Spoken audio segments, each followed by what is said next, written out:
Good evening, everybody. Welcome to this Grown and Flown webinar. I'm really happy to be here again with Grown and Flown. Thank you to Lisa and Mary Dell for having me. My name is Kristina Dooley, and I am the founder and president of Estrella Consulting, which is a full-service college planning firm based in Ohio with students around the world that we serve. And I've been working as an independent educational consultant for the past 17 years. And prior to that, I worked as both a college admission officer and a school-based counselor. So I've seen this process from many different angles, and I'm really excited to be here tonight. I've spoken on this topic a couple of times, but every time I've been asked to come back to Grown and Flown to talk about scholarships, there's always new information that I'm really happy to share. So I'm excited for this evening. I hope that you will all get quite a bit of good tips that you can actually take and use as you navigate this process. Please, if you have questions, please throw them into the Q&A. You're welcome to ask anything that is on your mind. There are no silly questions here. Let me just say that. I will do my very best to answer them. And certainly if there's something that I don't have the answer to, we have the Grown and Flown experts that we can chime in later and maybe get some answers from the other experts in this group. So again, no silly questions, fire away. But without further ado, I'm going to launch in and share a little bit on our topic tonight, which is hidden scholarships and how do you find that money? How do you find these funds that will help make college affordable for you? And the money is there. So let's talk about how you actually identify it. So I want to kick us off, and I've talked about this before. So if you've got access to past Grown and Flown webinars, you'll be able to see where I've shared in the past about different types of scholarships that you might be able to get. And I'm just going to go over that just for a second, just so we're all on the same page in terms of what kinds of scholarships might exist for your student. So there are three main types. You have local scholarships. And those would be scholarships that come from local organizations, even regionally. So I am based, like I said, in Ohio, and there are scholarships that are available for students that are from the Cleveland area, as one example. But then there are also local scholarships that are available to students that hail from my community where I live. And those are offered through various different organizations like the Rotary Club. Our local farmers market has a scholarship for graduating senior. There's a mental health organization that I'm involved in that has a scholarship for local seniors. So there's lots of different little mini local scholarships that are available. The value of those, I say little and mini because typically those local scholarships don't tend to be great in value, meaning they're not high dollar amounts, but they're dollar amounts. And so I don't want you to walk away from tonight and have a feeling that your student should just discount those and not put in the effort to do them, even though typically the outside scholarships typically are only covering maybe about 10 to 20% of scholarship funds that students receive come from those local scholarships or even like the national scholarships, which I'll talk about in a second. But what I want to recommend is for those of you who have rising seniors, students will be seniors next year. I know it's early, but one of the pieces of advice I'll give you and that you should definitely pass on to your teen is that usually those local scholarships, the applications launch normally in the late fall, early winter. Most school districts will try to get information to students through their accounts like Naviance, School Links, whatever your school uses to keep track of the college process. Often they will post scholarships in that portal. Some schools still have paper flyers that they hang up on a bulletin board in the counseling office. So just make sure that you're talking with your student about checking for those scholarships once they become available. But I will say there are some that become available as early as September and October. So again, once they get back to school in the fall, they can put that on their radar. I see lots of our students who start creating spreadsheets so that they can keep track of deadlines for those. And the interesting thing is next week, I will be attending my local high school's scholarship and awards night for the graduating seniors on behalf of an organization that I'm part of to award a scholarship. And I can tell you that every year at that scholarship awards event, the same probably 10 to 15 graduating seniors out of a class of almost 400 are receiving all of those outside scholarships. And it's not because those students are any more exceptional than any other student in the grade. The reason they're getting them is because they are the only students applying for them. And I sit on the scholarship committee for one of those local awards, and we give out two $1,000 scholarships every year. The highest number of applicants we've ever had for that award is 20. 20 out of a class of 400 are applying for those awards. And I know many students probably think that's maybe for their time, they may not be worth it, but they may not realize that they're actually competing against a small number of students for those. One thing to keep in mind is that those local scholarships are typically not renewable, which is why I also say they're not super high in value. So they will offset some of your costs, obviously going into their students' first year of college. But beyond that, you will have to think about that as your students going into their subsequent years, because if they are coming in with $10,000, $15,000 in outside scholarships, that's for year one only, typically. And so again, thinking about that as you're navigating that process. I mentioned national scholarships, so I do want to mention there are some national scholarships that are higher in value, meaning they have a higher dollar amount to them, but they do tend to be more competitive. Some of the more common ones are the Coca-Cola scholarship, for example. There's a lot of national corporations that have scholarships, but again, the applicant pool is much greater, but the awards could be more significant. They could be upwards of $10,000 to $20,000 a year. So because many of those are renewable. So again, looking nationally and encouraging your team that they should, if they can be organized and potentially repurpose application essays, for example, to use for some of those, it might be worth their time and energy. There are also national scholarships for all kinds of things. Like as an example, I will mention I have a daughter who has type 1 diabetes, and there is a there's a Beyond Scholars program, which is for teens living with type 1 and type 2 diabetes, and it's a database system where students apply with one application, and it applies them for 10 different scholarships that are $10,000 each. And so that is worth it to do. So again, if your student has something, whether that's something that they're interested in, something about them that's unique, that they would qualify for something that's a unique type of national scholarship, they should definitely look at those. So I want to move on because I do want to spend some time tonight talking about some of the things that we promised in terms of the hidden scholarships for you. And so I mentioned local, national. Those aren't always hidden. You do have to search for them, but they're out there. You can Google them and find them. But the institutional scholarships, so the scholarships that are available through the colleges and universities, which I mentioned, tend to be about 80% of the scholarship money is coming from the actual colleges themselves. Those often are hidden. Many families are under the assumption that your student applies to a college, and if the college wants to award them a merit scholarship based on their grades, which I want to make sure that we're clear with the terminology, merit awards are based on grades, not typically need, unless it specifies that is a merit and need-based scholarship. But if it's a merit-based scholarship, those are not always just automatically awarded.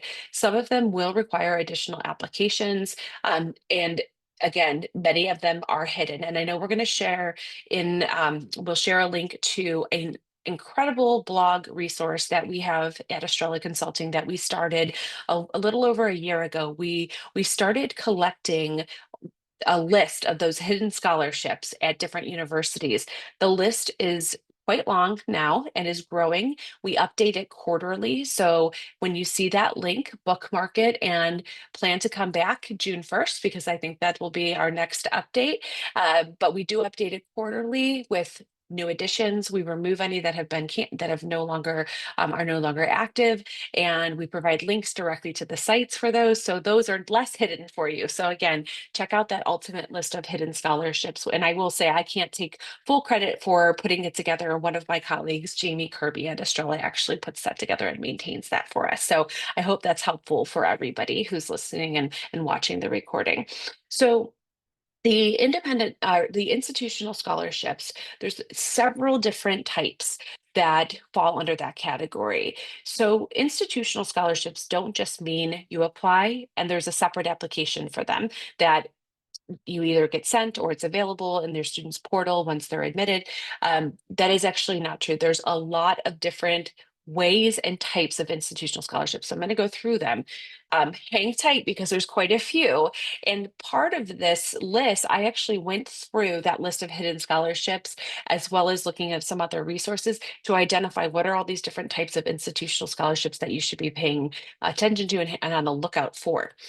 So the first one I'll talk about is departmental. So if your student knows what they're going to study when they go to college, they already know what they're planning to major in. They know they're going to be applying to a college of engineering at insert name of school, nursing, education, anything in STEM, whatever the departmental type thing is, many institutions offer scholarships for students that are specific to that department. And that money comes from that department. They get a certain amount per year that they can award to students. Some of them are named scholarships. So, for an example, one of my students is a student at Indiana University and received the Ernie Pyle Scholarship, which that actually included a travel stipend as well as scholarship funds. So he actually just left on Saturday for a summer study abroad internship in London using those funds. So when you're looking at scholarship money, don't think of it with the lens of this is just for freshman year or this is just for tuition, room, and board.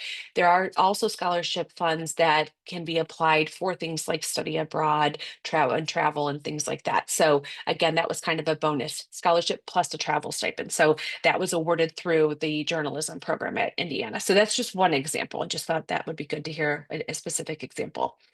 The those institutional scholarships, often what will happen is students will receive notification from the individual department that the scholarships are available. Sometimes they do not, though. So it would behoove your student that once they are accepted to the institution, that they actually do some digging on the college website in the departmental area. And it could be as easy as a Google search looking at institution name, College of Engineering scholarship, for example, if you put those terms in and find them because they're often listed on those sites, but it's not a guarantee that the institution will reach out and say, hey, we noticed you applied for this major and here's a scholarship you might be eligible for. Your student will have to do some digging and that they could do that before they apply. I should say that as well. That could be a nice summer project for them to do. I know kids have a lot going on over the summer, but creating a spreadsheet with all of the schools they're planning to apply to and whether or not they've got institutional general scholarships based on grades, departmental, and then some of these other things that I'll mention in just a second here. So the next type of scholarship that's also often hidden that families don't realize are called not scholarships, but grants, visit grants. Visit grants are given, just as the name says, if you decide that you're going to visit an institution. Many colleges now offer an incentive for families to come to campus and in the form of a grant. It's not based on need, it's based on simply you've registered and attended an on campus visit. And those you normally are not well advertised, I will say that. But if you're calling to schedule a visit at a campus or you're thinking about visiting, certainly ask, do you offer any kind of visit grant? But just be clear because they might think that you're asking about a travel grant for you to pay for them to pay for you to come and visit versus a grant that they'll give your student if they enroll there. Those grants, the travel or the visit grant, if you visit the campus, the value of those, again, not huge, but certainly if you're planning to visit anyway, or you're considering a visit, it may be certainly worth it for you to do that. And the range in price or an amount that I have seen on my end is typically between $500 and $2,000.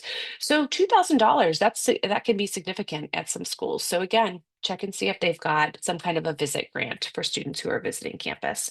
And that's also why it's very important that they know you're there for a visit. I should say that if you just go and visit on your own, and just walk around the campus and visit, your student goes and visits some of their high school friends who are now at that school, that doesn't count. It has to actually be a formal visit through the admission office.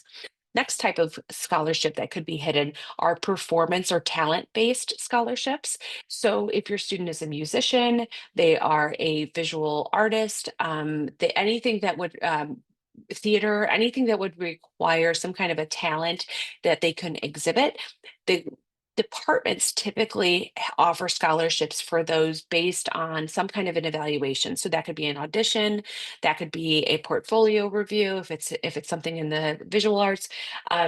So check into those. That again, that could be good summer research to check and see, are there scholarships for performance-based or talent-based things, because there are many times where those auditions are happening in the fall and you don't want your team to miss that opportunity. So again, having them look to see, are those things available, and if so, when does that audition need to take place for me to be able to be qualified for it? So look into those. There are many scholarships that are offered by institutions that are based on a student's region or geography or even high school. And as an example, I worked in college admission at a small school here in Ohio, Hiram College, and we had a scholarship that was specifically for students who were from Holland, Michigan. And that's it. You just had to be from Holland, Michigan, and you could get this scholarship. It was a way, an alum had donated funds to go towards the scholarship, who, and that alum was from Holland, Michigan, wanted to encourage students to come from Holland, Michigan. A fun side fact is Hope College is in Holland, Michigan. So I think Hiram and Hope must have had some kind of rivalry. They were trying to attract kids away from Hope. But we did not have many kids coming from Holland, Michigan, but when we did, they would get that automatic scholarship. Another one that I found was Allegheny College in Pennsylvania, for example. They have one that's for students from a specific high school, from Lakeview High School in Pennsylvania. And again, that money was donated and earmarked specifically for students from that school.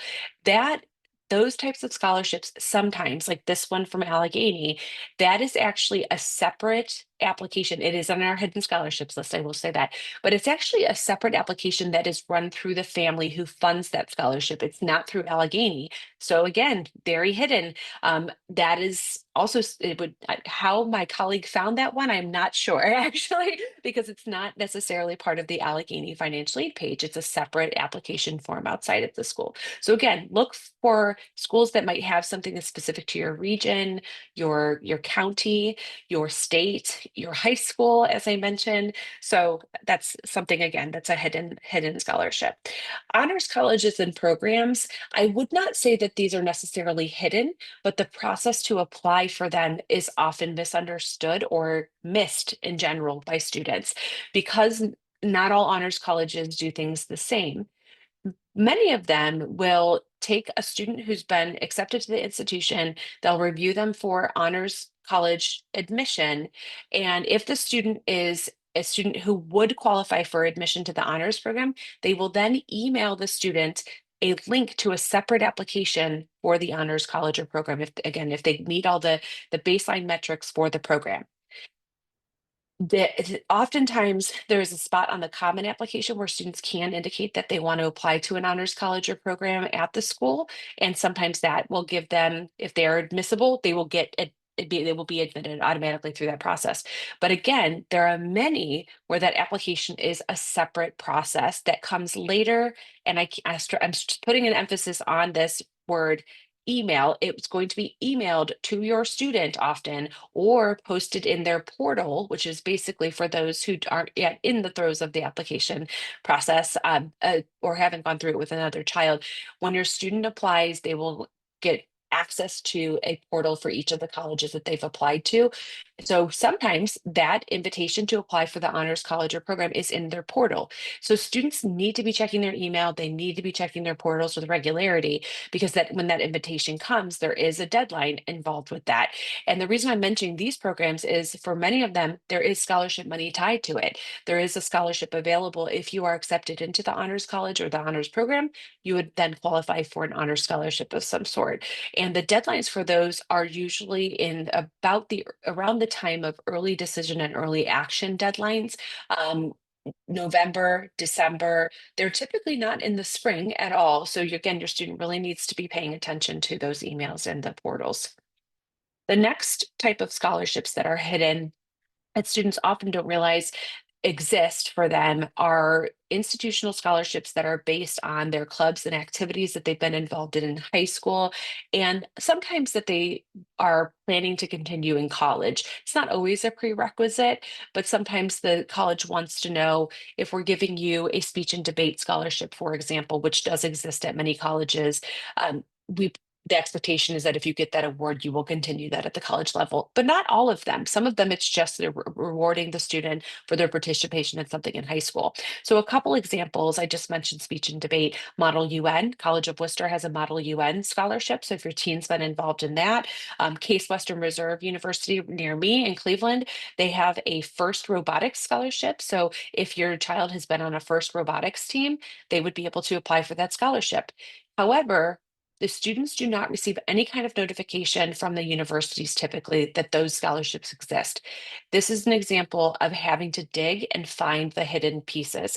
So the Case Western scholarship I've just mentioned, on the Case Western financial aid and scholarships page of their website, there's a listing of many, many scholarships that require additional applications or additional pieces.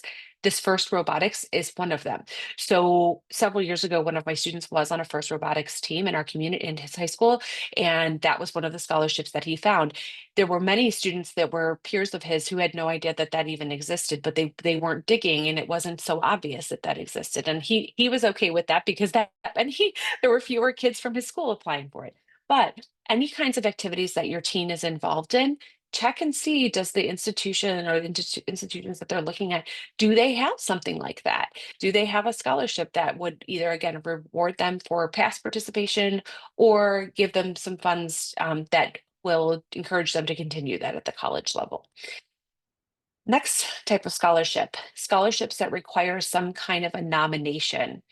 And this is one that I will say nomination-based scholarships from the colleges themselves are typically the full tuition type awards, full room and board, which we call a full ride, those types of awards. Those often are scholarships that are requiring some kind of a nomination, typically from the school counselor, the school principal, somebody in their school setting has to proactively nominate the student for that award. Some of these awards allow the high schools to nominate one candidate for the school. They have to choose one student within their senior class that they will nominate for those high ticket awards. And the deadlines for those are typically mid to late fall, right around the time that college application early deadlines are happening. The applications for them open, like one example I'll give you, there is a scholarship at Duke I'm sorry, at UNC, the Moorhead Kane Scholarship. And the Moorhead Kane Scholarship is a nomination-based scholarship. Again, school is nominating them. The application's opening in August. And so when we talk about timeline, yes, I know students are heading back to school at that time, but August is a time when many of those are starting to open. The common application, I know many of you are returning grown and flown watchers of these webinars know that the common application launches August 1st. So that is a sweet spot for getting going on things. So again, yes, there's a comment about self-nominating. You are correct. There's a self-nomination process as well for the Moorhead Keen. Some of them have that, some do not. Some nomination-based scholarships do not have the option to self-nominate. But the timing piece is what I want to stress, because if your student is at a school that does allow a nominee, or is a school that, for example, the Moorhead Keen has schools in their portal that are nomination-based schools, if the application's opening in August before the school year starts, as an example, I would like you to think about what timing would make sense for your student to notify their school counselor that they're interested in being the nominee. That would be probably right now before they head away for summer break. So have if your student is eyeing selective schools or schools that have those big nomination-based scholarships, again, you'll have to look for them. Several of them are listed in our hidden scholarships list, for example. That is something that you'll want to do, is make sure that they're looking at that before they head out for the summer, because they would want to have that conversation versus after Labor Day with their counselors. Okay, a couple of other ones, and then we'll get to some questions. I see some questions coming in. I'm going to answer and attempt to answer all of them. Just two other quick ones. So actually this falls under, there's a question that just came in the chat about scholarships for students affected by natural disasters. Possibly. It depends on the region. There are times when students or schools will announce scholarships specifically for students that have been impacted by things like flooding, um, all kinds of things. There's actually several that have a listing of these are the things that we would, and it's not always even just natural. The fires in California, there were several schools that were offering scholarships for those, but those could potentially come and go. So they may not be scholarships in perpetuity. So it would be a good idea to look for that on the schools that your student is looking at and see if they have them. There is a question that sometimes comes up in this type of a session with Grown and Flown in should you be looking at schools, basing your school list on what schools offer certain types of scholarships or the reverse? Should you flip and have your list of schools and then see what those schools offer? There's not a right answer, but the assumption I think would be that you'll want to be putting together a list of schools that's appropriate for your family and your student, especially academically and socially. And then the financial fit has to be there as well. So I would say you don't want to have a school that's a strong financial fit, but it's not the right fit academically for your student or socially. And you don't want them to be choosing it just because it's affordable. There are affordable, great fit schools for everyone. There's just so many school options that exist. So it may be best to identify a list of schools and then start doing the digging. You have runway of time right now, and that may end up that, and you have to have a conversation, I believe, with your teen to let them know that there may come a time where a school needs to be removed from the list because it is not going to be financially feasible for your family. And I'll defer the financial aid pieces to my colleague and friend Jeff Levy, who often speaks to this group. He's brilliant when it comes to sharing information about how to approach that process. But I think he'd agree with me that the affordability piece is important and something that families should be at least somewhat transparent with their teen about it. But so again, with this question about the natural disaster or any type of other thing like FIRST Robotics, certainly you could look up what schools offer FIRST Robotics. A great question came in before, and I'll answer it now since we're on this topic, but a great question came in before the session this evening about schools engineering programs that offer good scholarships for national merit finalists. That's a very specific thing. However, one word of caution is what kind of engineering? Because certainly there are schools, and I have a list. I actually had a national merit finalist this year who is an engineering student, so I had this at the ready in terms of the schools that were generous. But this particular student was a mechanical engineering interest, so I can tell you just a handful of those schools for the person who asked. University of Idaho, University of Maine, Ole Miss, University of Tulsa, Virginia Commonwealth, Mississippi State, Oklahoma State, University of Alabama, Texas Tech, University of Oklahoma. Said that already. But those are just some that were specific for my student. But I'll put a little asterisk. That was right for my student based on not just the major, but the environment of the school too. So there may be others that exist out there that are very generous with national merit, whether it's a full tuition or full ride scholarship from those schools that aren't on my list because that school might not have been a right fit for my student in terms of what they were looking for and campus wise. So I did want to just mention that for the person who asked about it. The other types of scholarships I think are really interesting in terms of hidden scholarships. I'm going to name a couple, and I know it's probably very unlikely that these apply to any of you, but I think they're good examples to get your mind going in terms of what kinds of things should I be looking up or should my student be looking up. By the way, this is a it's a great task or a great way to engage your teen in the process. They're super smart in researching stuff and getting answers really quickly. Giving them a task like this, again, I mentioned a spreadsheet or something, having them kind of take ownership of this part of the process now gets them engaged, early on, not waiting till August. It gets them going on like really digging in and learning about those schools that they're considering. So a couple of these really, I'll just call them special scholarships that again are hidden. They're not obvious. And here's why. NYU has a scholarship for students who lost a parent in the World Trade Center. Um, that's oddly specific, right? Very specific. There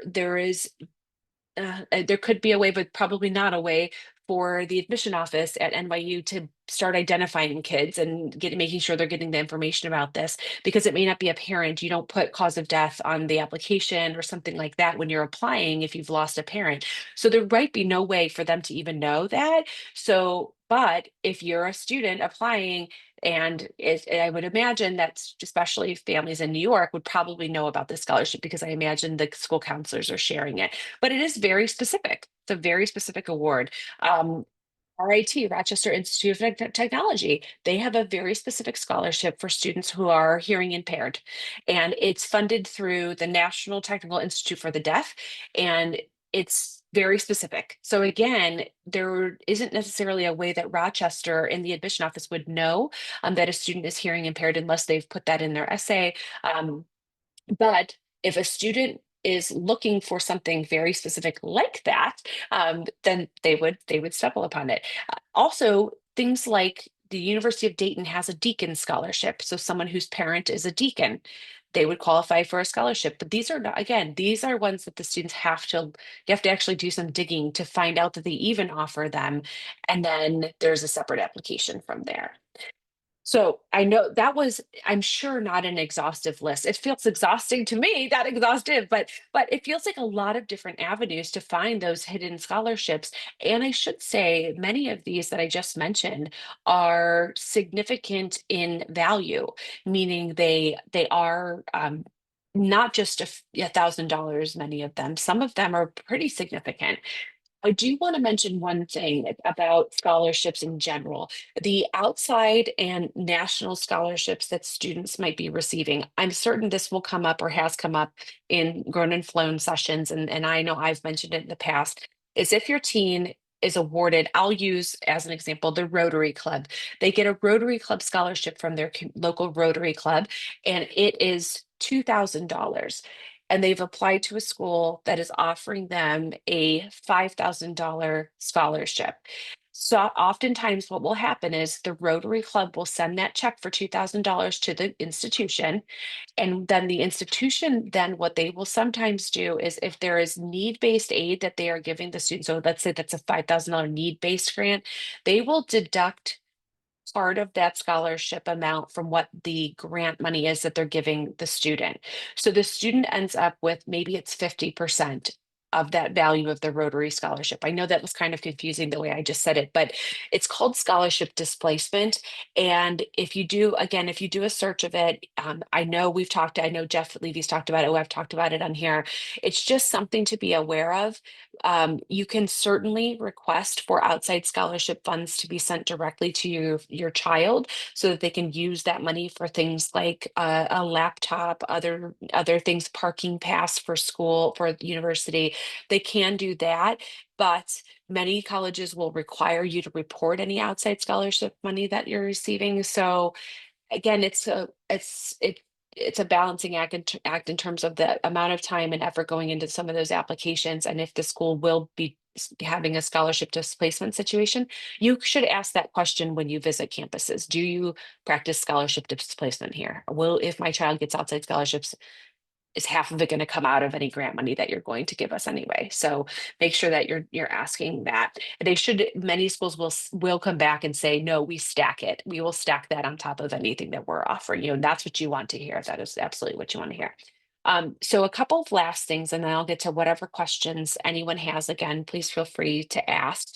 The application deadlines for admission are often also the application deadlines for merit scholarship consideration at most institutions, regardless of whether or not your student is applying under a certain application plan. And what I mean by that is, if the early action deadline for a school is November 1st, but your student is planning to apply regular decision, they don't want to apply under the early action decision plan, but they would like to be considered for merit scholarships. Most institutions, their merit scholarship deadline will be that early deadline. Doesn't mean your student has to change their application plan. They can still be in their regular decision pool, but their application materials have to be in by that November 1st deadline. So that is something to pay attention to, is what is the scholarship and merit scholarship deadline for this school. Same thing with the honors colleges and programs deadlines. Again, I mentioned many of those tend to be late November, December for many of them. So it's imperative that the student is paying attention to those deadlines. They're not going to be in the spring. It's not going to be spring of senior year deadlines. They're going to be in the winter months, anywhere between October and January typically. So paying attention to that. The other thing I want to mention is the that I mentioned earlier about checking the email. Many of our students will have a separate email address that is sometimes monitored by a parent or a responsible adult so that they aren't missing some of those emails coming in. We know how much we have in our own inboxes. So oftentimes students will create a separate email address that they use for their college application materials. That way they know this is stuff I need to pay attention to. So if your student has not yet begun applying to colleges, which they probably haven't if they're not yet a senior, this might be a time for you to have them create a separate email address that they can use for that, because I really don't want them to miss an invitation to apply for one of these scholarships that will come by email, or there'll be a message that says check your portal because we've sent you something in there. So again, something to think about. The last thing I want to mention before the questions is I know that in past Grown and Flown sessions and in future ones, this will be discussed, but we often refer to something called the common data set, which colleges participate in. It's a way for them to report all kinds of data about their school. And it includes everything from admission data, how many students apply, how many are accepted. And I want to point out there's a link that was just shared in the chat for the Vanderbilt Common Data Set. And this is an example. I'm not picking on Vanderbilt. I just want you to have it so it's clear and you can actually practice using this. What I want you to do is, when you have a moment, or now if you're on that link, is if you go to the Vanderbilt Common Data Set, you will actually scroll to section H. And section H, you will see, is about aid. It's about what kind of aid is awarded to students at that school. And there are all different kinds of pieces of information in there. It tells you how much money total does Vanderbilt give out. But what you really want to be looking at is section H2. So again, H2, and you'll want to look down to letter G. And under that, and I can actually, let's see if I can, if you go to, yes, if you go to letter G, what I want to mention is letter G in this common data set. Again, this is reported by Vanderbilt. They are reporting the number of their students that were awarded any non-need-based scholarships or grant aid, meaning how many students got a scholarship that was not based on their family's financial need. On this chart, for those who don't have it pulled up, I'll tell you, Vanderbilt had about 1,600 freshmen in this recent reporting cycle, which was the 23-24 year, I think, or 24, yeah, 23-24, 24-25. It's recent. They had 1,600 students that were enrolled in the institution. 94 of the 1,600 got some kind of a merit scholarship that was not based on need. I say that because not to put it be a downer to any of you, but as you're looking at affordability, and again, I'll let Jeff Levy get into the details and the weeds on that. And Jeff Levy and Jenny Kent have a great resource, which we'll share too. I don't know if it's already been shared, but we'll share. They have great resource charts on affordability and merit aid at schools. It's awesome. Check it out. But I'm showing this example from Vanderbilt because I want this to be also an exercise that you go through when you're trying to figure out, is this a school that we could maybe expect that our student could get a good amount of merit scholarship money? Again, based on something that could be any of those categories I just mentioned, or just their grades. And that number for this example is very small. If you go to other schools, you'll see that number is very high. It could be 80% of their students are receiving some kind of merit scholarship. So pay attention that this is easily accessible, but just by Googling the name of the institution and common data set, and you'll be able to find this information. And you'll probably, if you're like me, you may end up digging deeper into some of the information and stats about the school. It's pretty interesting stuff, actually. You'll feel very, very wise after you go through it. Okay, so the last couple things that are resources, and we've put some of them into the chat.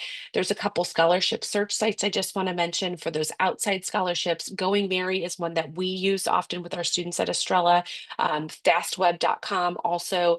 Essentially, students create profiles on those sites and they are notified when scholarships become available that they fit the criteria for them. And those would be things like I mentioned, the Beyond Scholars for students with type 1 diabetes, scholarships for multiples, scholarships for left-handed, the ones you typically hear. So that's students can create a free profile on those and get notified of when those become available. And then Raise Me is a scholarship, micro scholarship site, which gives micro scholarships to students for activities that they've participated in through high school, as well as grades. So it's just little amounts that they get, but they build it up over time, and it's accepted by several colleges, not all of them, but several will accept money from there. So those are just a couple of resources I wanted to share. I do want to answer a question that came in during on the Facebook group about GI benefits and knowing other than calling the offices, how do you find out if the funds will stack? I hate to be the bearer of bad news, but there isn't, at least that I'm aware of, any kind of a database or a search tool where you can go in and find out the policies for each individual school. So it will require some legwork. There is I will put a link in the chat. There's a comparison tool that you might already be familiar with, Kathy, who asked this question, that you can compare institutions using this GI Bill comparison tool. That might be helpful for you. If you haven't looked at it yet, that could be a good starting point. But again, unfortunately, there's not a main database system that exists where you can search for that information. So let me look and see if we got any additional questions that I missed, and don't believe I have. If anyone has any last minute questions, I do hope that some of this information or a lot of it was helpful, and that you've got kind of a long list of different places that you can look and inquire when you reach out to the schools. And my final parting words about that is use your campus visit time, or if you're doing a virtual online session or something like that with an institution, please don't hesitate. And you can ask this in a very nice way, but you just ask about this. Say, do you have any scholarships that might be trickier to find or that require additional application materials that we should be aware of? Do you have scholarships for students with specific interests? Are there departmental scholarships, performance scholarships? Ask that question, use that time, and get that information. Save yourself a little legwork of having to go and try to dig and find the information. But that is totally a valid question to be asking. Kathy has a great question in the chat. Scholarships that can be used for expenses other than tuition, tips for finding those, words to search. Oh, Kathy, that it really depends. I do know, and I mentioned, for example, the local scholarships. Those are what I tend to see, and they're not institutional, they're just from local organizations that will sometimes say specifically that the student can use it for things other than tuition. For the institutional awards, some of them are very specific that they can use those for things, like I mentioned, travel, so study abroad, living expenses for things like if they have an internship or a co-op somewhere. Sometimes the awards will be earmarked for them to be allowed to have a stipend for that. But in terms of things like other kinds of expenses, words to search, I would probably just put in exactly what you said, use scholarships for non-tuition based expenses. I mean, that could be a search term that you could use. Just take it with a grain of salt, the responses you get, and actually dig deeper into those college sites to see, is that actually true? I do want to just put a put a warning. One thing that I know is becoming very popular are is the use of ChatGPT or AI to develop lists of places that offer certain things, and you may generate a list that's wildly inaccurate. Actually, there's something because policies change every year or few years for many of these schools. What you might be getting is outdated, and the AI has just pulled what's been cited the most online, and that could be outdated. They could be no longer offering that. The national merit question is a great example of that. If you ran a search for most generous national merit finalists for engineering, schools, some of those schools may not have that funding anymore. They may not even be doing that. So you want to make sure that if they get a list like that, then take the next step to dig a little deeper into the specific schools and make sure they actually still offer that. Because again, things typically, it's just like, I know this isn't a session on testing policies, but that is a great example of that as well, where families sometimes are running, a chat GPT list to find out what testing policies are, and they're outdated. So just make sure you're doing your due diligence and looking directly at the source, which is directly on the college website. And don't hesitate to pick up the phone and call the financial aid office or have your student do that. If you get on the other end a student worker, if it's someone that is not a staff member in the financial aid office and they say, I think this is how it is, or I think that's the answer, you may want to call back or ask them to redirect you, because we do find sometimes that families get misinformation from student workers who maybe don't know some of the policies. So I will end by again encouraging everyone to check out the Ultimate Hidden Colleges list. We have in Estrella e-newsletter that you can sign up for right on that same page that you can go to for the Hidden Scholarship page. And we send an email out when we update that list. Again, it's typically quarterly. And the last update we had, as an example, I think we had 23 additions to it, or changes. And so it is a fluid list. And so we probably by the fall will have many more added on there. So stay tuned and sign up for the e-newsletter, because you'll get the update when that comes out. But it has been lovely chatting with everyone. And I hope this is useful. I hope it's not so overwhelming for you. I know it's a lot of information, but again, this is a great time to be thinking of this. I'm so happy that Grown and Flown invited me to come now to talk about this, because as opposed to waiting till the fall when it can be, you're in the throes of everything. And if you have a sophomore or a freshman right now, you are set. You have lots of time to be thinking about these things. So thank you everybody for joining us this evening, and best of luck to you as you navigate this fun journey with your teens. Take care.